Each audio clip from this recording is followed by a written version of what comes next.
B1 family, welcome to Black Logic. There's been a lot going on, especially in this space when it comes to foundational Black Americans lineage and what is traceable, what is untraceable. I've been reading a lot of articles as well as looking at a lot of videos of how some people are disclaiming that they can trace foundational Black American roots back to the slave fields of this country. And so this is one of those ways how they deflect the argument. This is one of the ways where they try to argue to discredit the entire claim to reparations. First, they deny reparations, state that even though you may be the descendants of enslaved, you're not enslaved, you wasn't a slave. And then one of the other statements they would like to make, I'm not paying you no money. It's not coming out of my taxes. Like, people really have control over their taxes. No one has control over their taxes. Right now, your tax dollars are going to Ukraine. Right now, your tax dollars are going to Israel. Right now, your tax dollars are going around the globe, circulating to each and every country except for in your pockets. That's where your tax dollars are going. So when people make those claims, I just look at it because it's not even warranted. It's silly. It's silly. We're talking about the descendants of slaves, foundational Black Americans, U.S. freedmen, and why lineage is the key to reparations. Lineage is the key to reparations. Because let's get one thing straight from the jump. Reparations are all about repair and restoration. Repair and restoration. We're talking about making whole what was stolen. We're talking about making whole what was destroyed. We're talking about making whole what was held back from foundational Black Americans whose ancestors were enslaved in this country. This isn't a handout to the tethers, to the anchor babies, to the suspected white supremacists, to those who are anti-reparations against foundational Black Americans. This is not a handout. This is justice that's overdue. Again, we're talking about what was stolen, what was destroyed, and what was withheld. Why lineage? Because we understand it's very crucial that reparations go to direct descendants of U.S. freedmen, of foundational Black Americans on U.S. soil, dating back as early as 1526 up to the 1870 and parts of the 1890 census. Okay, because we understand that the 1890 census got destroyed. Now, only 25% of the 1890 census still exists. So there could be a chance that people's lineage from this soil derives, that information is depicted. If you can't find it in 1870, you can find it in the 1890. Again, only 25% of that is remaining because of a fire that happened in one of the, the government buildings that were holding the records. Because when we go over this history, family, and again, we're going to circle back to reparations, but I want to go over the history very quickly in case anyone is not familiar with, foundational Black American history. It's a really, really quick story about the year that foundational Black Americans were first established or recognized in this country. Not through the terms we're speaking of today, but the first slaves that are brought to the Americas, the first slaves that are recorded that was brought to the Americas. I think that's important.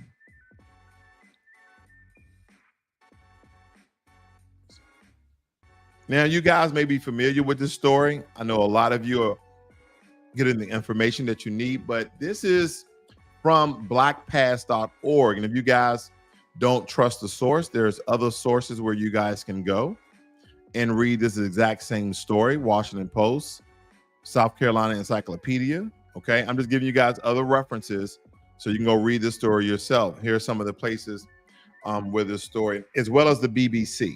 Okay, let me go back. So we're going to run through this as fast as I can. San Miguel de Guadalupe is a former Spanish colony founded in 1526 by Lucas Vasquez. Okay, it was the third settlement in North America, north of Mexico. In the early 1500s, Spaniards were conducting expeditions to the area known as South Carolina and Georgia to kidnap Native Americans as slaves.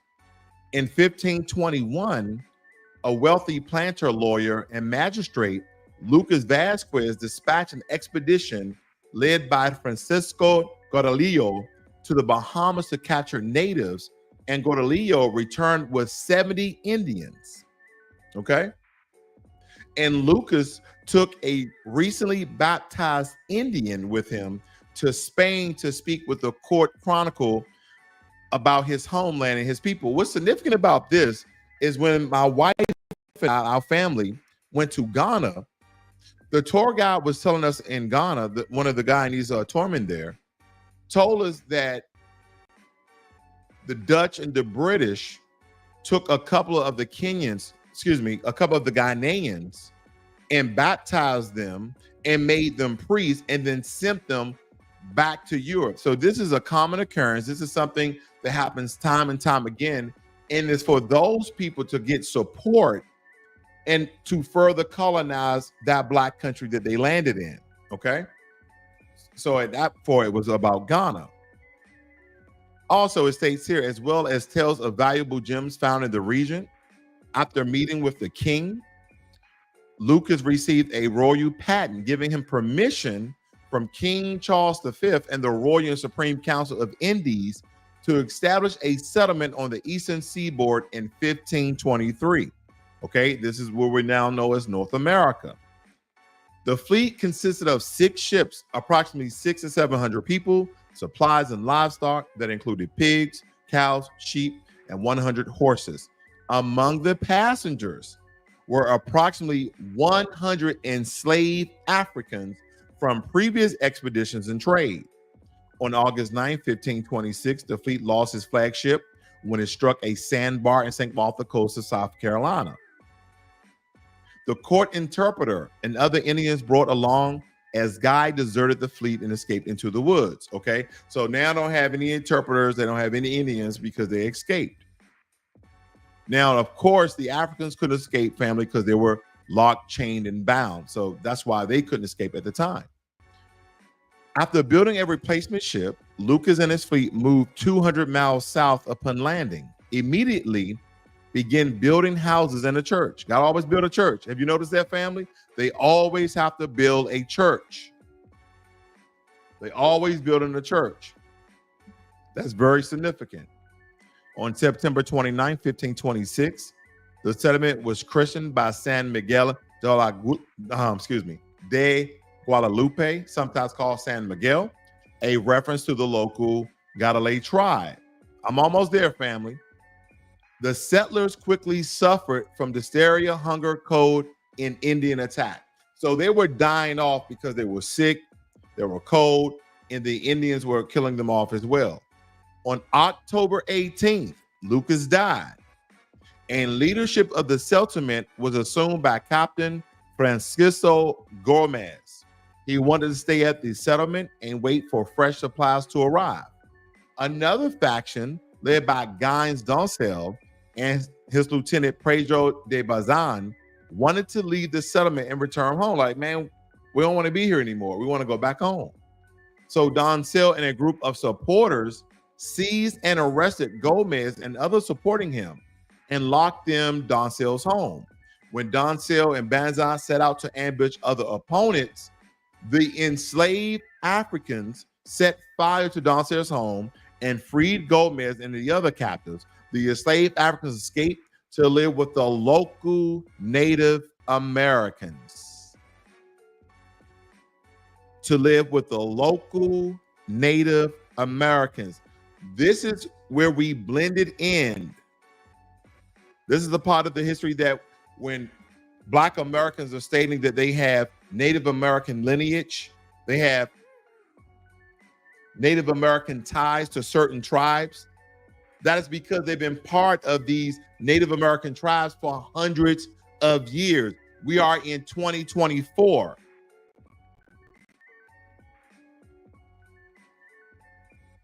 We are in 2024. In 1526, African slaves were brought to this land, and they revolted and they rebelled. And they amalgamated with the Native American tribes.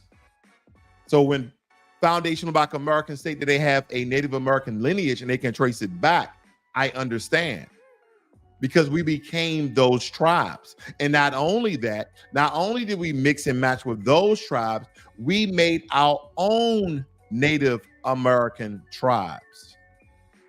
So a lot of people try to discredit Black folk who state that they have Native American tribes. They always say, tell me a story, okay, where your people came off a ship. They would ask their great-grandmother, their great-great-grandmother, have you ever heard a story of that? And that tells you that a lot of the slaves that escaped, I don't believe all of them mixed and matched with those tribes. I don't believe all of them just created their own tribes because they were part of a new land. I believe there were already Black Native Americans there as well.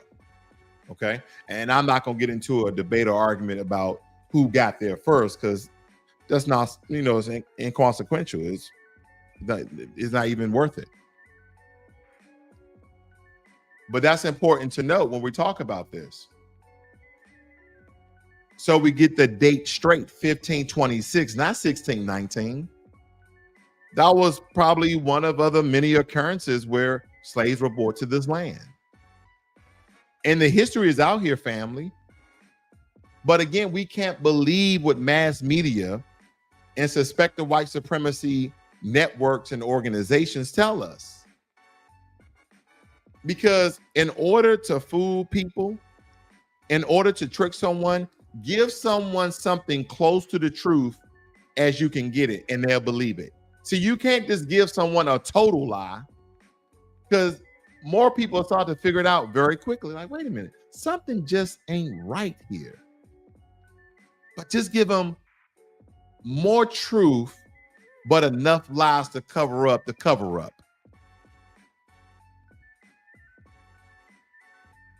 And I want you to think back then, because our ancestors' family, and you guys know this, were subjected to unimaginable horrors, physical, emotional, and psychological torture. So by 1865, when slavery was officially abolished, many of our people had been dehumanized, our labor stolen, our families torn apart. So believe it or not, the 1870 and 1890 census, again, there's only roughly a 25% of the 1890 census still around, but they're pivotal documents that help trace our ancestors and those who are related to us to the soil of this land. Because lineage-based reparations mean that we look at the direct descendants of our people. U.S. freedmen, foundational Black Americans, not individuals who immigrated here post-slavery. No.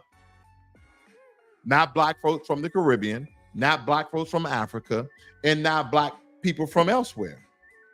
This is about repairing the specific harm done to our specific group of people. Consider the Freedmen's Bureau records. Don't forget the Freedmen's Bureau's records. They had records as well when the Freedmen's Bureau was established. Now, I would probably think that the Freedmen's Bureau records may be in the National Archives, maybe, or the Library of Congress. It's somewhere. All those records wasn't destroyed because the 1870 census, they were the first to formally list, our ancestors, and by their name, and not by property, by their name. Because those records initially are gold mines for tracing your lineage. Also, let's not forget about the Homestead Act of 1862. That's prior, that's pre-slave, excuse me, that's during slavery. We didn't get emancipated until 1865. So you can also look at records from the Homestead Act, which promised land to many. That will help you to retain land that may have been in your family. And you can, again, family, it's not simple as I'm making it, to be. It is a rough road, but it's very, very accomplishable. You can actually accomplish this because there's as many acts and laws and legislation where people had to record names. And again, you can trace that lineage back as well as your DNA. Don't forget about your DNA, 23andMe, Ancestry.com, etc. But you see people trying to crowbar themselves in the reparations or lineage conversation, or they try to crowbar us out. And I think a lot of times, see, reparations is about money. Because some people would tell you that, oh, it's about acknowledging and correcting centuries of systematic racism that have economically and socially disadvantaged Black Americans. Yeah. The key word in that was economically. So it's about money. Because we understand what has occurred. We've been held back. We've been co-opted. We have been infiltrated by our own and other people. So we would not receive reparations, which we are owed.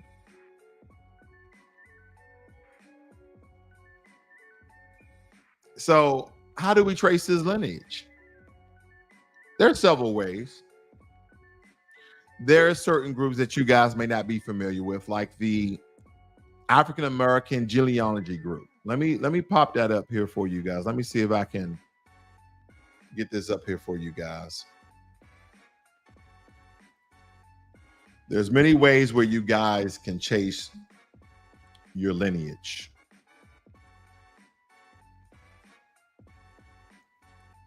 Here's the website right here, Family African American Genealogy. And this works similar to Ancestry.com, 23andMe, etc. And like I said before, you also have the National Archives.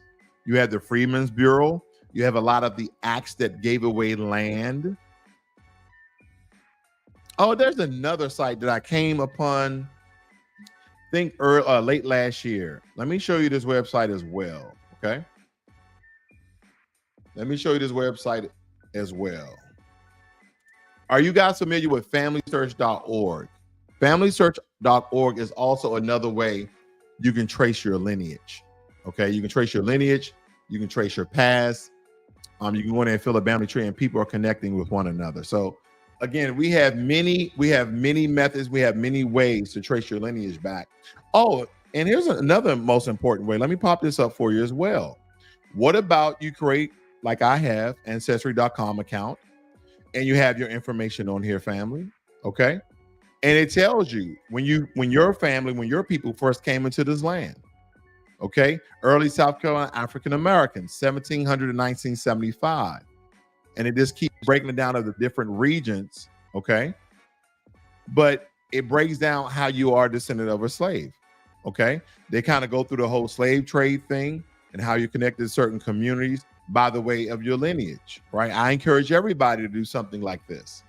Not only would it help you to connect a family that may have been lost, but it will also help you to trace your roots back to the soils of this land, and not just by word of mouth, which again, Foundation Black Americans, our parents didn't lie about where we were from. We're like, oh, we're from the Caribbean. No, that's not who we were. We always had pride in who and what we were. So we just now have to put it in black and white, because for some strange reason, about 3 years ago, I thought that the government would establish something, or reestablish something similar to like the Freedmen's Bureau, and have a team of government agents to do all the research and hard work for us.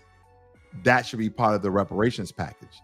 And I started to think, why in the hell would they create something and fund it for them to go out and prove who we are and then turn around and give us millions of dollars in supports and benefits? That works against the government interest. So we're going to have to do our own work, family. We're going to have to do our own work. That's just the way I'm looking at it, because that is an angle in which they can try. They can say, you know what?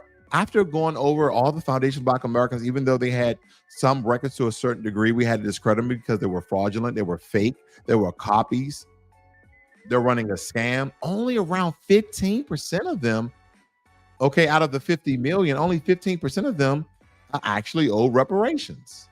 So please be proactive and trace it back and trace your roots back like I have. Okay? Very, very important.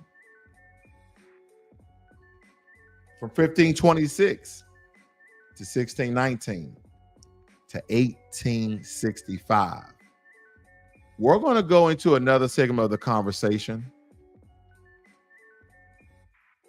that I think that you guys may enjoy.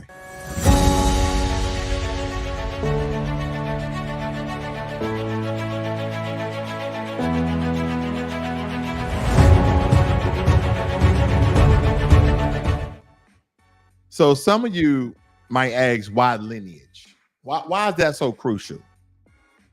I kind of want you guys to think about it. If reparations are meant to address specific harms that was done to our ancestors and how that trauma and those economic disparities has trickled down to their descendants, meaning us, it only makes sense that the compensation goes to those directly impacted by that legacy. So if you are an immigrant, doesn't matter what shade or color or race, that doesn't have lineage in these fields of being a foundational Black American, a U.S. freedman, then you have no claim to reparations. And in some regards, it's very disrespectful. It's anti-Black hate when you speak against reparations when you just became a citizen last year, or you're still in an immigrant status. And I have to point this directly because we know Asians do it, we know whites do it who are immigrants, yes. But I want to point directly at our Caribbean brothers and sisters as well as our African immigrants. See, they have their own histories and struggles, and they deserve their own forms of justice and reparations from their respective nations, not to crowbar and weasel and slide under into our reparations debate, into our reparations argument, into our reparations claim, into our reparation debt. Because when we talk about historical context and legislation to back this up, you have the Homestead Act of 1862, as I stated before. The Black codes are examples of how laws and policies directly affected Black Americans during and after slavery. Family, you know they had laws out that you couldn't be homeless? Do you know they had laws out that you couldn't be a beggar and they will lock you up, and they understood by the way of the Constitution, if they locked you up, you now are a slave? It's still in the Constitution. They stated that slavery has ended unless you get locked up. That's why you have things like mass incarceration, the 1994 crime bill, the 1986 drug war. You had all of these things occurring, family.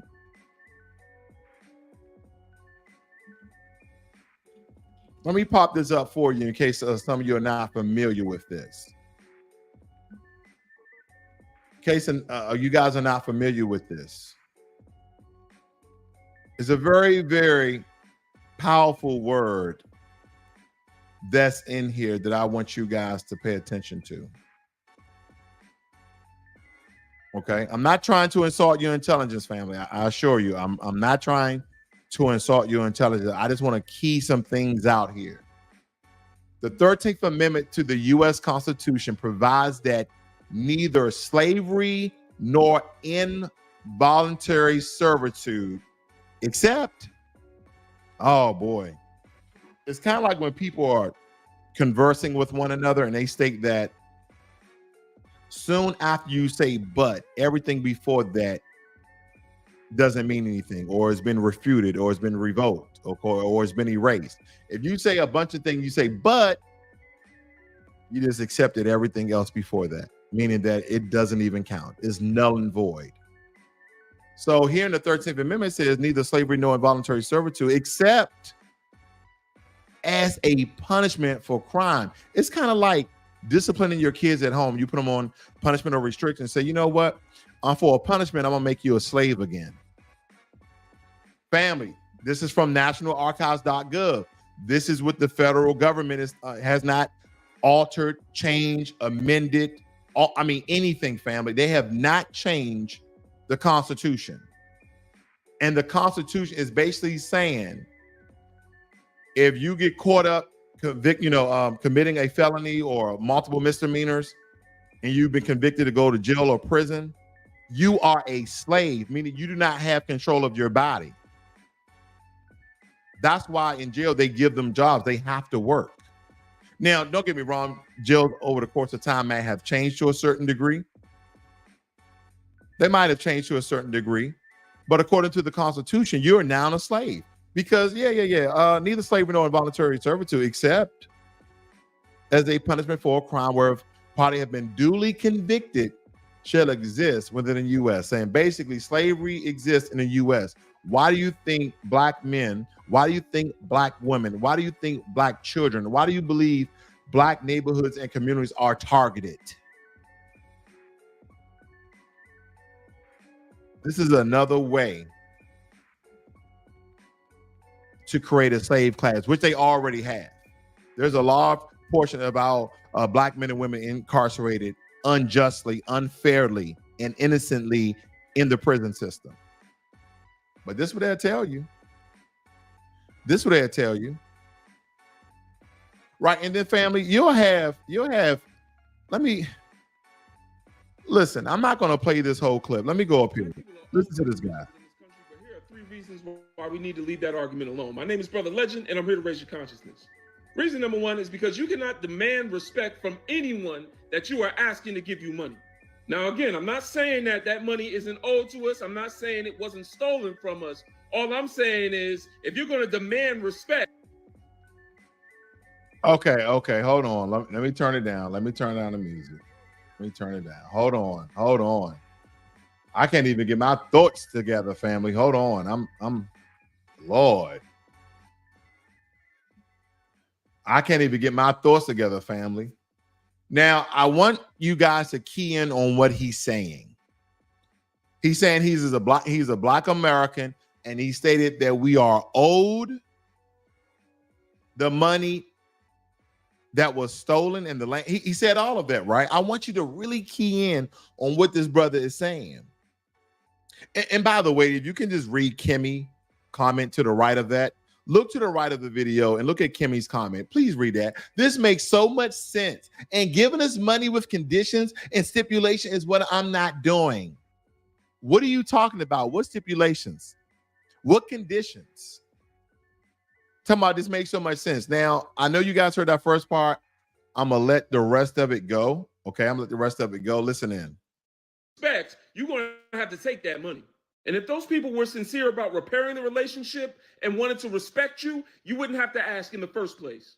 Number 2 is no amount of money, land, or tax exemption is going to fix the damage done by the greatest inhumane acts ever done in mankind's history. At this point, I'm convinced they're ready to give y'all money just to shut up about it. So what the hell is he talking about, family? He talking about racism will still exist. Yes, racism will still exist. Either we have the money or we don't. So why we should always take the money, which we are owed. We're not asking for handouts. We're not asking for welfare. This money is owed. So what the hell is he talking about? Racism will still exist. Yes, it's going to exist regardless of the money or not. But you claim yourself to be, there's a trick bag coming. Family, I promise you, this video clip is almost over. There's a trick bag coming. There's a reason why he's speaking like this. And it's probably not what you think. Just like they gave us Obama. Y'all think 40 acres and a mule is going to make racism go away? And number 3 is the greatest weakness of Africans that caused us to be so susceptible to colonization and slavery in the first place is the fact that we I couldn't hold it.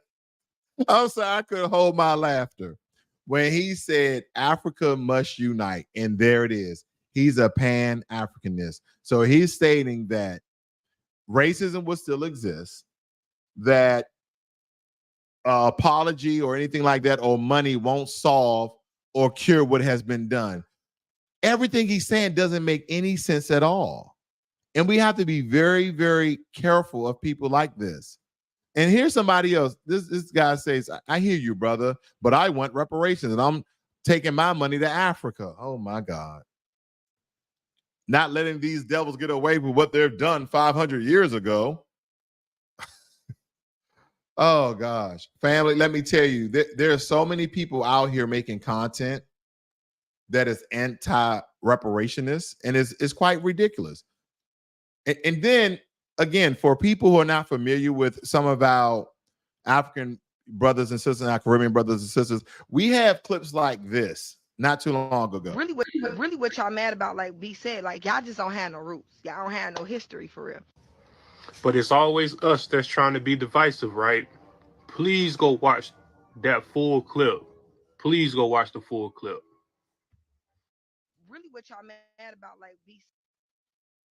We got things like that, family, that's occurred that, you know, what people say. Let me let you hear this one. So I ran across a video of a first-generation American asking a question about reparations and if it pertained to her and her family, because she's an immigrant into America. I answered her question, but I wanted to actually go a little bit further just to explain the deal with reparations in any country when it comes to immigrants, in any country, no matter what. So let's say I moved to a country in the Caribbean as an African American, or any country in Africa, or any country anywhere as an immigrant. Whatever fight they had for centuries in that land or in that country, the fact that I'm able to move there, I'm already benefiting. The fact that I'm able to do the things that I do and have the freedoms that I have in that country, I'm already benefiting off the back of someone else. Therefore, I want to fight for their reparations along with them, but I do not want to partake in their reparations because it's not mine. For instance, if I went to Haiti and they had a fight for reparations, to which indeed they're owed, I would support them 100 grand. Okay. I'm living in their country, but I also understand what happened prior to me coming or my family coming. So I'm already getting the benefits that many of their ancestry or forefathers did not get. Therefore, it's not me who necessarily needs the reparations in that country. It's them, not me, just because I moved there. And I'm going to support it.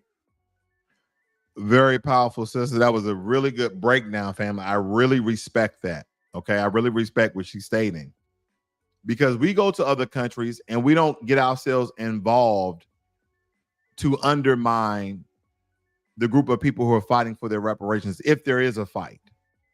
Right? You have CARICOM that's going back to their British colonizers and fighting for reparations. Yeah, there's groups out here that they want reparations, and then there's groups that's essentially fighting against their own reparations.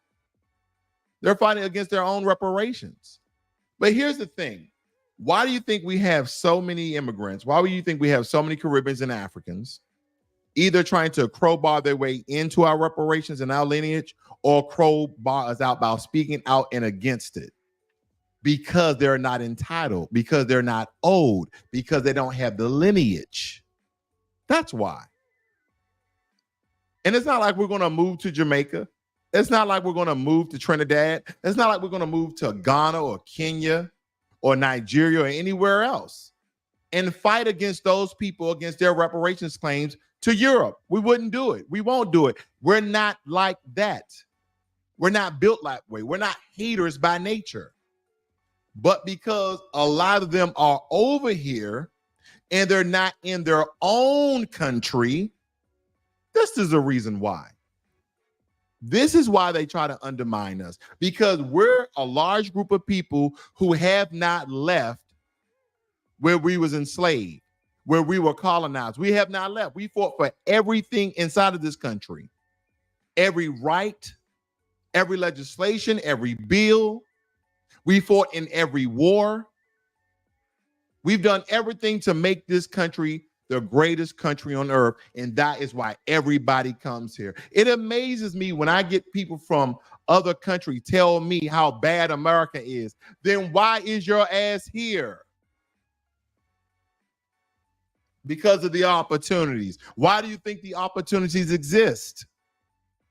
Your country is so great, but you can't make it there. You had to flee here to a country that Foundation Black Americans has built from the ground up, that has modernized, that has innovated.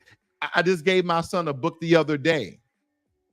Black Americans Invented Everything. The name of the book was Africans Invented Everything. But family, they have nothing but Black Americans on the book itself. As a matter of fact, you might think I'm lying. I may show it right here. Let me show this book very quickly. Very powerful book, because a lot of suspected white supremacists don't believe that Black people invented anything.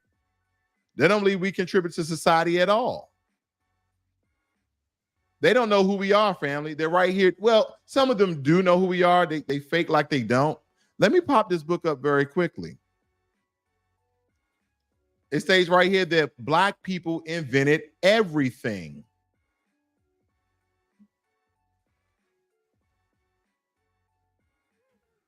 Okay, Black people invented everything. And family, when I went through the book, it's majority of foundational Black Americans. Let me see if I can go through some of the pages here very quickly. They go back from Egypt. Look at this picture here, family. Majority of this picture is foundational Black Americans. This gentleman right here, you guys are familiar with him, Lonnie Johnson, the NASA engineer, the one who created the Super Soaker. Okay, and the Nerf gun, but he don't have the patent. He sold the patent to the Nerf gun. Who is this guy right here with the forehead, little receding hairline? Hey, brother, I got one too. Don't worry about it.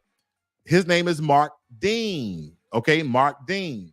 And I know you guys are familiar with this guy. I always get him mixed up with someone else. But I want to say, oh, man, is that Gerd Morgan? I think it's Gerd A. Morgan, but don't quote me on that. And this gentleman here is very significant. But family, we don't even have Emmett McHenry on this list, right? And look at this young lady down here. I'm circling them, family. That's Marion Van Brown. That's the one who invented the first home security system. So this book that Black people invented everything, they're not gonna. That's George Washington Carver. We won't even got to read the name at the bottom. I already knew who that was. See, I know my foundational Black Americans. I know my ancestors and what they have done. See, they just thought he was just the peanut man. He also was a world-renowned, like a secret artist as well.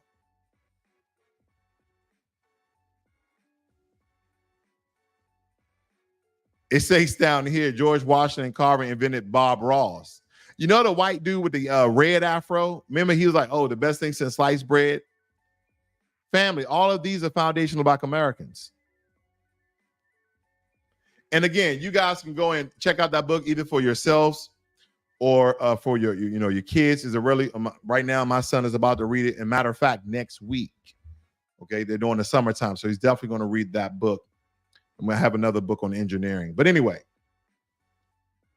that's what I'm trying to break down here, family, is that how lineage is very important.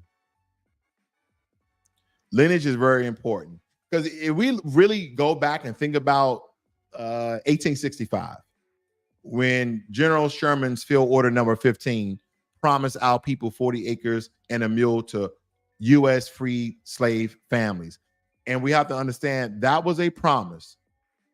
Not only this word of mouth promise, it was actually documentation that was never fulfilled. And essentially this unfulfilled promise is a direct harm to our ancestors. We have land that we've never received. we have monies and benefits that we never receive, and reparations aim to address this and other injustices. So let me give you guys a couple of steps in case you were interested in tracing your lineage.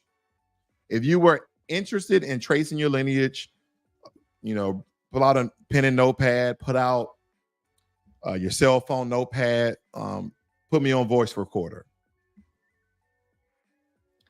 Number one, you can go to the African American Genealogy Society. That's that website that I popped up. Okay. I don't know if you guys familiar with it. I popped up that website for you guys. And no, I don't work for them. You know how people, they're over here grifting. No, I don't. I have no relation to them in any way or sort. Okay. You can also go to the National Archives. Again, I would do all of these. You can go to the National Archives and Record Administration because they hold the Freedmen's Bureau records and they hold the census records and a lot more. Okay. Go to NARA. People know it as NARA, but it's the National Archives and Records Administration. That's number two.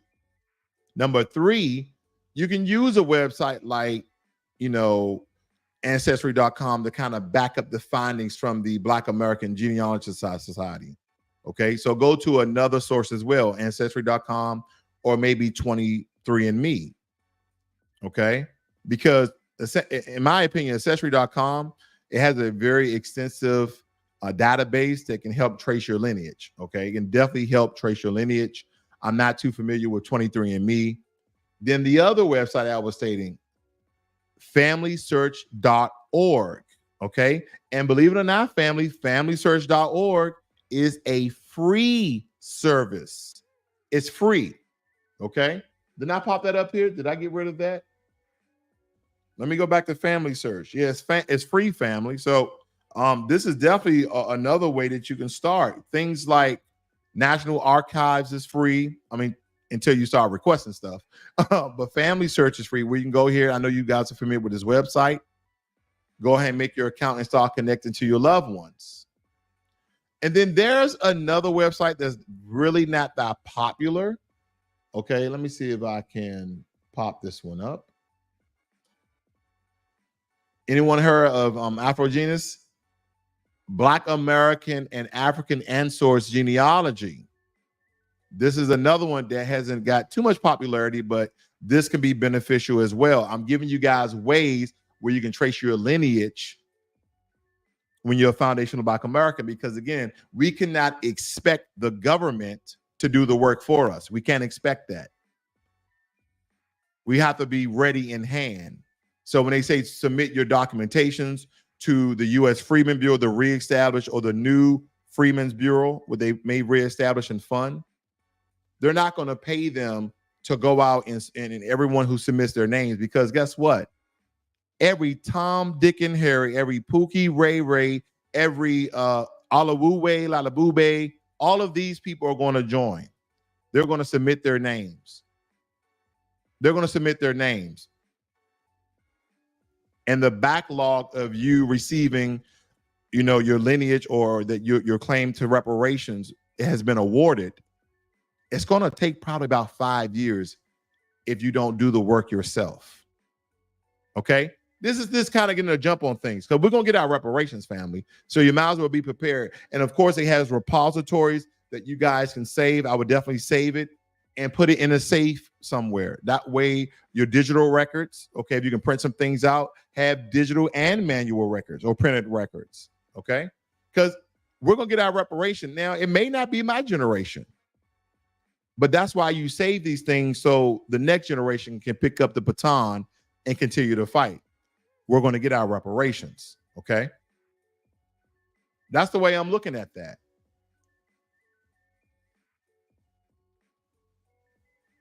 Now, I'm going to try my hand at this, family. I'm going to try my hand at this. Let's play some Lineage Lotto. Are you guys ready for Lineage Lotto? Lineage Lotto. Now, this is how it works. I'll ask a series of questions related to history, maybe some laws and steps for tracing lineage. Your job is to answer as quickly as possible, of course, and accurately as possible to the question. Here we go. First question. What year did the first enslaved Black American arrive in what become the United States? Was the first enslaved African that has arrived in what we become the United States? Let's see if you guys have been paying attention. What's the year? Someone give me the year. We're trying a new game, guys, called Lineage Lotto. Bulls fans state 1526, and you are correct. Alonzo Dunn, no, you're not at 1916. No, brother, you're a couple of hundreds of years off, okay? Okay. You're kind of off there, brother. Again, the question was, what year did the first enslaved Africans arrive in what we become the United States? In 1526 is correct. Okay. Next question. Which general issued field order number 15 promising 40 acres and a mule to freed slaves? What general? What general, by the way, issuing special order number 15 for freed slaves to receive 40 acres and a mule? What general? Alonzo Dunn, you are correct. General Sherman. Okay, you guys are following along. Good. You got it. Okay, here's a tougher one. Name one organization. Name one organization that can help you trace your Black American lineage. Name one organization that can help you trace your foundational Black American lineage. Name one.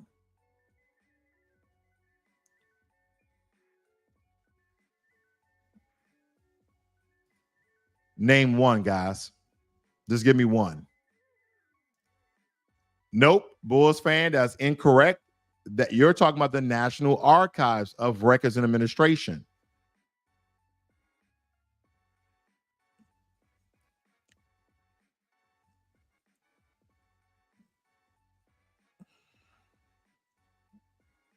But I guess you can use it. I'm just messing with you. I guess you can use it. I was really leaning towards that you guys will get the genealogy part of it. You know, like the African American lineage one or ancestry.com. That's one of the ones you really guys should do. Okay. You really guys should do. Okay. So far, you guys on point. Well, let me give you a harder one.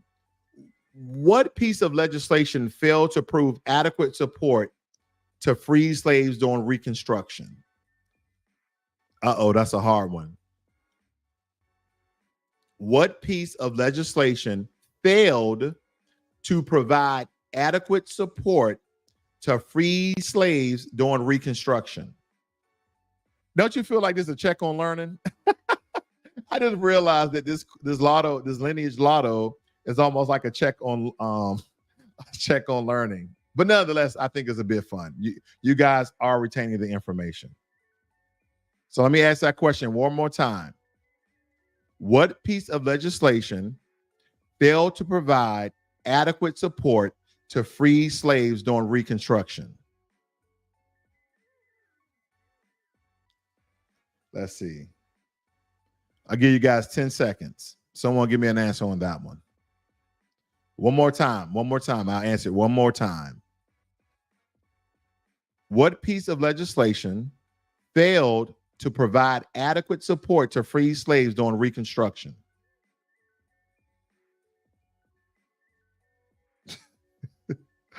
Bulls fans keep saying all of them. No.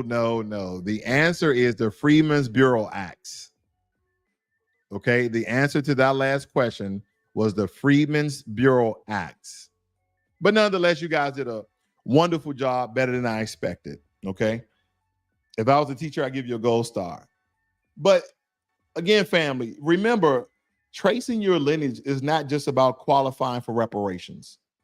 It's also about understanding your history, honoring your ancestors, and standing up for what is rightfully ours, for what is rightfully yours. That's what I really want you to get out of this. It's about tracing. It's not only about tracing your lineage and qualifying for reparations, but it's also understanding your history and honoring your ancestors and standing up for what belongs to us. Anyway, you guys have a great and wonderful Friday. I see you guys on the next one. Thank you guys all here for joining me. If you're new to the channel, please subscribe, hit the notification bell. So every time I go live or release a video, you are notified.